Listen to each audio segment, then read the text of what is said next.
Hi sir. Hi. Sir, west Bengal already election నడుస్తున్నాయి. Already result కూడా ఇప్పుడు ఇంకొకసేపట్లో వస్తుంది. అయితే బీజేపీకి వచ్చే అవకాశం 98% ఉంది. దానికోసం మీరు ఏం చెప్పాలి? చాలా గర్వపడుతున్నానమ్మా నేను. ఎందుకంటే మీరు కూడా గర్వపడాలి. భారతదేశానికి ముఖ్యమైన రాష్ట్రం ఏది? కలకత్తా, పశ్చిమ బెంగాల్. సెకండే ముంబై. అట్లాంటిది ఆ రాష్ట్రాన్ని సర్వనాశనం చేస్తున్నారు ఇన్నాళ్ళు.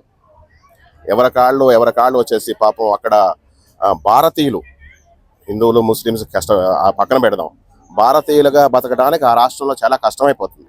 అట్లాంటిది ఇవాళ మోడీ గారు, అమిత్ షా గారు, అలాగే బీజేపీ వర్కింగ్ చేసి బాగా చేసి ఇవాళ బీజేపీ గవర్నమెంట్ గెలవటానికి రావటానికి ఇవి ఇక్కడ తమిళనాడులో స్టాలిన్ ఎలాగో ఆ మమతా బెనర్జీ కూడా అక్కడ నియంత పరిపాలన, ఎదురు తిరిగితే నరకటము, చంపటము, కాల్ చేయటము, ఇట్లాంటి వ్యవహారాలు చేసి తన రాజ్యం వెళ్తుంది ఇన్నాళ్ళు. అవన్నీ పక్కన పెట్టారు, ప్రజలు తెలుసుకున్నారు.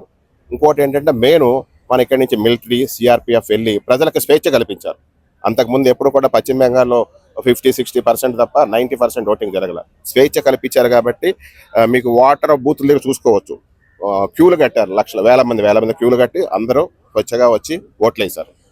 అలానే ఏదైతే మమతా బెనర్జీకి 80% సీట్స్ మాత్రం ఎక్కడికి పోవు. ఎందుకంటే అందులోని 80% క్యాండిడేట్స్ కూడాను ముస్లిం క్యాండిడేట్సే. ఎందుకంటే అక్కడ మొత్తం బంగ్లాదేశ్ రాడికల్స్ తీసుకొచ్చి ఆ ఏరియాలో నింపుకొని ఆమె 100%. ఇప్పుడు ఇండియానే చేయాలని చూస్తారు అందరూ.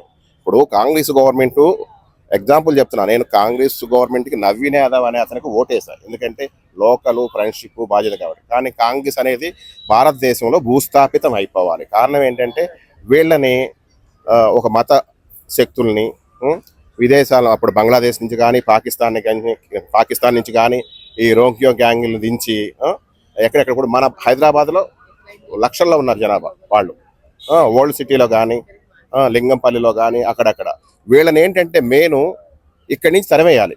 ఎందుకంటే వాళ్ళు ఏ దేశమో ఆ దేశం పోయి ఆ దేశంలో బతికేలా చూడాలి తప్ప మన దేశంలో మాత్రం పొరపాటున ఉంచకూడదు.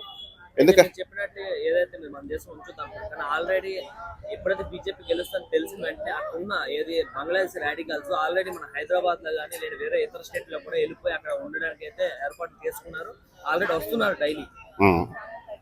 ఏం జరగదు. ఇక ముందు బీజేపీ గవర్నమెంట్ అక్కడే గెలిచింది కాబట్టి, కలకటాలో గెలిచింది కాబట్టి, అది ఒక ఇండియా, ఒక చిన్న రాష్ట్రం కాదు బంగ్లాదేశ్, అదే పశ్చిమ బెంగాల్ అంటే కలకటా అంటే గెలిచింది కాబట్టి బీజేపీ గవర్నమెంట్ ఇవన్నీ చూసుకుంటుంది.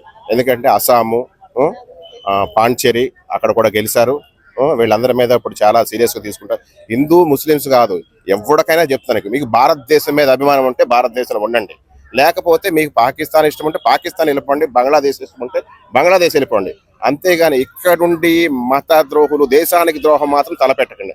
దేశానికి ద్రోహం తలపెట్టి ఏ ఒక్కడైనా వాడిని పట్టుకుని నువ్వు నిజమైన భారతీయుడైతే ఎవడైనా సరే వాడిని గవర్నమెంట్కి అప్పచెప్పండి. అర్థమైందా? ఇంకొకటి, విదేశాల నుంచి వచ్చి ఇతర రాష్ట్రాల నుంచి వచ్చి ఇక్కడ ఉండే వాళ్ళకి అది కూడా సెక్యులర్ వాళ్ళకి కానీ ఈ భారతదేశాన్ని దూషించి తిట్టే వాళ్ళకి కానీ ప్రభుత్వ పథకాలు మాత్రం ఇవ్వకండి ప్లీజ్. అలానే మమతా బెనర్జీ వాళ్ళ అల్లుడు కూడా ఏమని చెప్తున్నారంటే, ఈసారిగా మేము గెలవకపోతే ఇక్కడ ఉన్న హిందువుల్ని, అంటే బీజేపీ సపోర్ట్ చేసిన హిందువులు అందరూ కూడా మేము అంటే థ్రెటనింగ్ లేక వార్నింగ్ ఇచ్చారు. అంటే ఒక చంపేస్తాం అనేటట్టయితే మాట్లాడడం జరిగింది. ఇప్పుడు అది వ్యక్తిగతంగా చాలా చాలా కక్షలు ఉంటాయి వాళ్ళకి పార్టీల పరంగా. ఏంటంటే బీజేపీ అంటే బి అంటే భారతదేశం, జే అంటే జనత అంటే పేద ప్రజలు పార్టీ. అంతేగాని హిందూ పార్టీ ఇలా విభేదాలు తేకండి. మీరు పెట్టుకున్నారు పార్టీలు, ముస్లిం పార్టీ అని, క్రిస్టియన్స్ పార్టీలు అని పెట్టున్నారు. కానీ ఇదేంటంటే భారతదేశ రక్షణ కోసం పుట్టిన పార్టీ. దయచేసి యువత కూడా చెప్తున్నా, యువత మీరు బజరంగ దళలో జాయిన్ అవ్వండి, RSSలో జాయిన్ అవ్వండి. ఎందుకంటే మన దేశాన్ని మనం రక్షించుకోవాలి, మన దేశాన్ని మనం కాపాడుకోవాలి. ఒకప్పుడు లక్షల మందిని హిందువులను కోత కోసి పాకిస్తాన్ తరివే చంపేశారు. అలాగే బంగ్లాదేశ్ విడిపోయినప్పుడు కూడా అలాగే హిందువులు లక్షల మంది చచ్చిపోయారు. ఇంకెంతమంది చచ్చిపోతాం? చచ్చిపోయినా 1 కోటి మంది పైనే మనం ఇంకా ఈ భూమి మీద మిగిలి ఉన్నామంటే ఎంత గ్రేటో తెలుసుకోండి. ఇక నుంచి ప్రేక్షకుల పాత్ర పోషించకండి. ఏదైనా గొడవ జరుగుతుంది అనుకో, ముస్లిం హిందూ కొట్టున్నారు అనుకో, 100 మంది ముస్లిమ్స్ వస్తారు, కానీ హిందువులు మాత్రం ప్రేక్షక పాత్ర పోషిస్తారు. ఇది భేదాలతో చెప్పట్లే నేను, ఎందుకంటే ఉన్న విషయం చెప్తున్నా. నా దేశంలో నేను వస్తలేకపోతే నాకెందుకు? ఇంకా ఎదుర్కోండి, ప్రశ్నించండి, వాడు ఎవడైనా సరే. అర్థమైందా? ఎదురు తిరగకపోతే మాత్రం మీ దేశంలో మీరు ఉండలేరు. మన అదృష్టం ఇదే 10 ఏళ్ళు. ఉదాహరణ కాంగ్రెస్ గవర్నమెంటే ఉందనుకో, హిందువులు మొత్తం చచ్చిపోయారు ఈ పార్టీ.